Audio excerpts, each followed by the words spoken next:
Bom, secretário, qual a importância desse anúncio feito aí da aquisição desses equipamentos para o Hospital Municipal? Então, boa tarde. Indiscutivelmente, se você for ver, nós estamos falando de mais de 2 milhões de reais em equipamentos que nós vamos modernizar o parque tecnológico. Dou ênfase, todos os equipamentos muito importantes, mas dou ênfase ao tomógrafo. Só para você ter uma noção, a gente vai ter a aquisição de um tomógrafo de 16 canais. O nosso tomógrafo era um tomógrafo de 2 canais, das quais, quando o mesmo apresentava defeito, a gente tinha dificuldade até para consertá-lo, porque as peças já são muito obsoletas. Então a gente vai ter um tomógrafo de ponta que vai dar uma melhor qualidade no diagnóstico e, consequentemente, no tratamento. Como eu disse, o tomógrafo é só um exemplo, mas a gente conseguiu camas elétricas, cama para obeso, mesas elétricas cirúrgicas, enfim. A gente conseguiu um quantitativo de mais de 50 itens para o hospital. E uma grande vantagem é que o Estado vai comprar, é uma ata do governo do Estado, e vai nos entregar. Então a gente não vai ter nem que ter o trâmite administrativo da compra. Então é literalmente receber e colocar para usar. Você falou que fez esse pedido já no finalzinho do ano passado, Foi. que estava quase no fim Foi. do apagar das luzes, né? E a Exatamente. cidade foi contemplada agora. Exatamente, foi num sábado à noite, no penúltimo sábado do ano, que nós tínhamos até segunda-feira, 7 horas da manhã, para entregar a lista com esse pedido. E isso eu recebi essa minha ligação no sábado à noite do Departamento Regional de Saúde. Trabalhamos sábado à noite mesmo, na segunda-feira, no domingo de manhã, domingo meio-dia, a lista já tinha sido entregue. E felizmente fomos contemplados.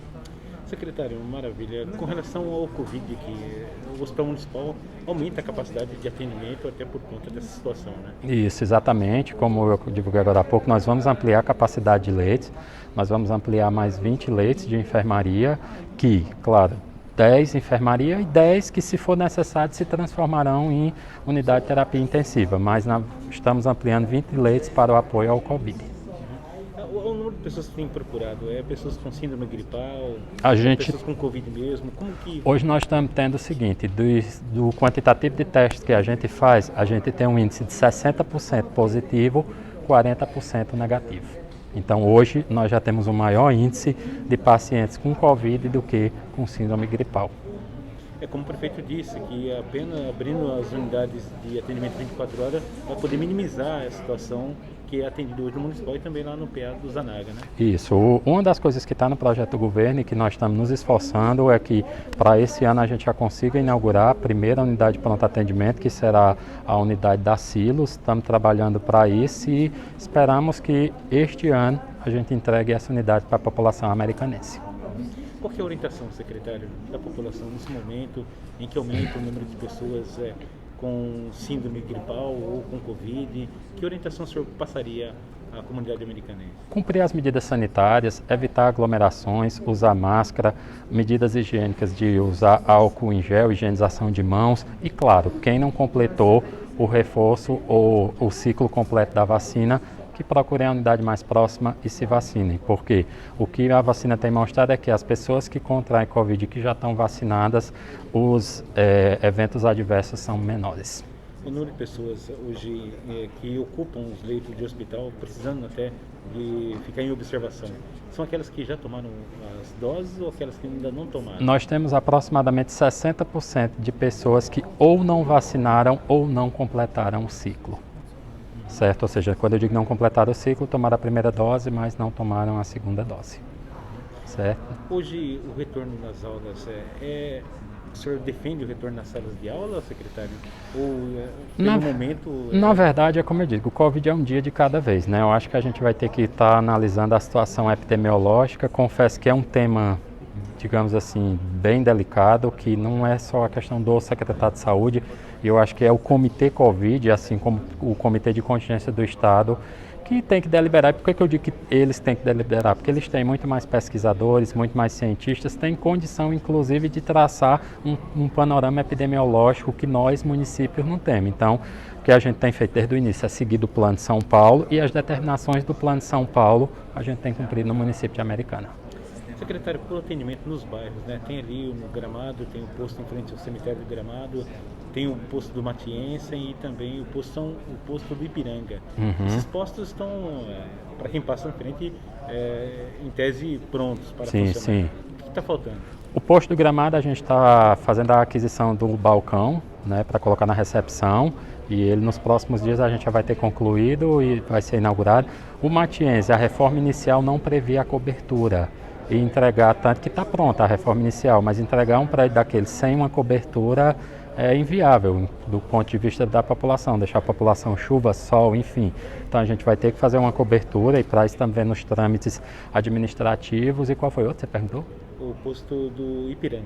O do Ipiranga, a gente teve um problema que foi furtado as fiações e nós já estamos providenciando a compra para poder colocá-lo em atividade.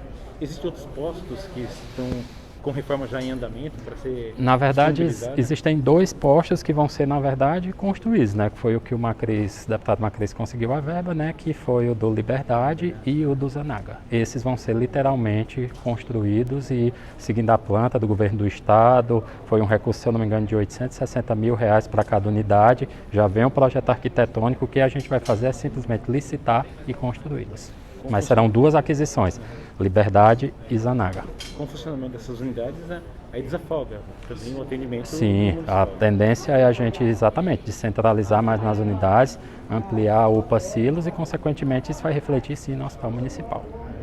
O atendimento ainda, o funcionamento desses postos acontece nesse primeiro semestre ainda ou não tem previsão? Eu acho que os 2 primeiros, porque até licitar, construir, não acredito que constrói no primeiro semestre. Agora os demais, os outros 3 que eu te falei, com certeza. Gramado, nos próximos dias, ele vai estar sendo aberto. O Ipiranga, comprar a fiação e instalar. Agora, o Matienzo é que eu ainda não consigo te dar a provisão, porque como eu vou precisar fazer a cobertura, vai ter que ser um procedimento licitatório. Vai ter funcionários para operar nesses postos? A gente vai fazer. Será necessário abrir Claro. um concurso público? A gestão está se organizando para que a partir do segundo semestre tenha um concurso público, mas a Secretaria de Saúde vai lançar um processo seletivo. O senhor estima aproximadamente quantas pessoas que sejam contratadas? O processo seletivo eu estimo aproximadamente 80 pessoas. Mais alguma novidade, secretário? Eu sei que é a pasta que mais tem novidade ou mais problema, né? Não, na verdade eu acho que um dos grandes ganhos que foi a aquisição do consórcio, ontem eu estava levantando os dados, nós estamos ofertando mais de 1.200 consultas mês. Para o mês de fevereiro nós estamos ofertando consultas com urologista, neurologista, psiquiatra, dermatologista, oftalmologista, proctologista.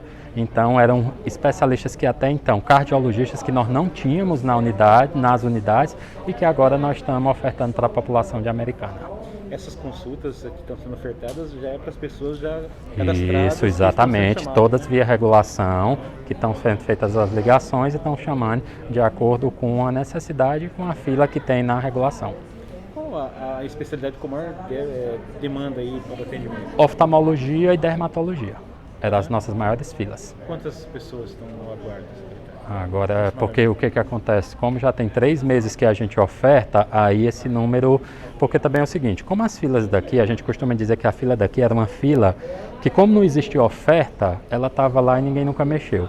Como agora a gente está ligando para as pessoas, o que acontece? Essa fila ela tende a diminuir. Por quê? Porque estamos falando de filas que são de 5, 6 anos. Então, algumas dessas pessoas já conseguiram consulta, ou já fizeram procedimento particular ou em outra cidade, então, consequentemente, a tendência é que essa fila enxugue. O número atualizado eu tinha que ver com a regulação, porque já enxugou bastante.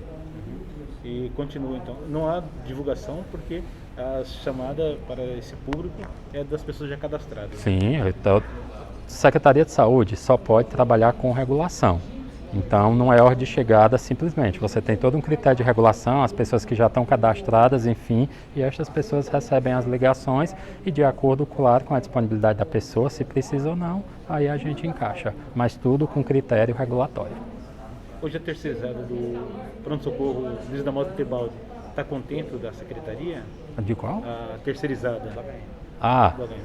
Particularmente não temos tido grandes problemas. O que a gente tem tido, e que na verdade isso que eu acho que é um fenômeno nacional, são a ausência de profissionais, mas porque tem testado positivo, e isso na verdade é um fenômeno nacional, mas não tenho tido problema com eles não.